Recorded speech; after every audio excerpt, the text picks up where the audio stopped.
This is the 2012 three-door Toyota Yaris. Let's take a look.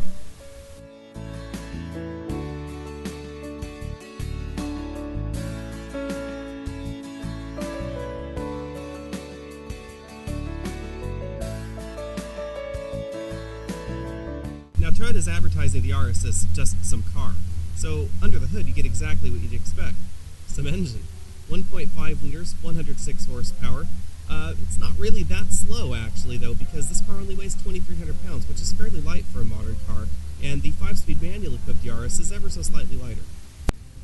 Now, the Yaris is only equipped with one windshield wiper blade, and this is as fast as it goes. It doesn't really do that great of a job of clearing water in heavy rain, but it is a little bit cheaper when you have to go buy one windshield wiper blade. So the new Yaris can easily be described as cheap and cheerful. The interior is not the best place to be necessarily. We have lots of hard plastics, but everything feels very solidly put together. The hard plastic dash is textured very nicely, and we have a few soft touch points both here on the dash and here on the doors as well. The only two options even available on this three-door Yaris are cruise control and some floor mats, both of which this car has, raising the price to just under $16,000, which is still very cheap and decently less than the Mazda 3, for instance. One of the standard features is standard iPod integration. I have my iPod Nano plugged in here. Also works well with my iPhone 4 as well as my iPad. All those work very well. And the Bluetooth integration on the head unit is actually one of the best I've seen from any vehicle, to be honest. No skipping, no jumping, no quality issues with the sound that I've noticed, unlike many other systems. So it's very easy to use. Legroom is fairly good in the Yaris, even in this three-door model. This front seat's adjusted for me at 6 feet tall, and sitting behind, I still have about 4 inches of legroom or so left. The rear seats, however, aren't exactly as comfortable.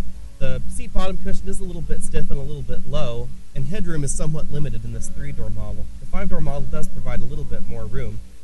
We do, however, have 3 headrests, and the rear seats do fold to expand the cargo area, folding almost flat. Really not half bad, actually. This is a roller bag. This is the maximum size you can actually carry on to a domestic flight. Fits back here quite nicely. Probably could stick another one next to it easily. And of course, the rear seats do fold almost completely flat. However, this little cover does get in the way a little bit. Probably leave that at home. With just over 100 horsepower on tap, jackrabbit starts are far from exciting in the Yaris. But of course, that's really not what the Yaris is about. It's about economical transportation, and we're not talking fuel economy. We've only been averaging about 30 miles per gallon in this Yaris. It's only rated for 30-35 with the automatic, primarily because it is a 4-speed automatic, so it is pretty old school. Some models of Yaris, there is an option for the 5-speed manual, which is slightly cheaper, but higher-end Yaris models come only with the automatic. On windy mountain roads, it actually is kind of fun to fling your Yaris around. The only thing I should mention is that the tires and suspension write checks that the brakes can't cache, and we noticed significant brake overheating and some mild fade after just a short time of spirited driving in the mountains, which is definitely a pity because the Yaris chassis actually puts up with that fairly well. Again, light curb weight and some fairly decent suspension really make the Yaris enjoyable on the road.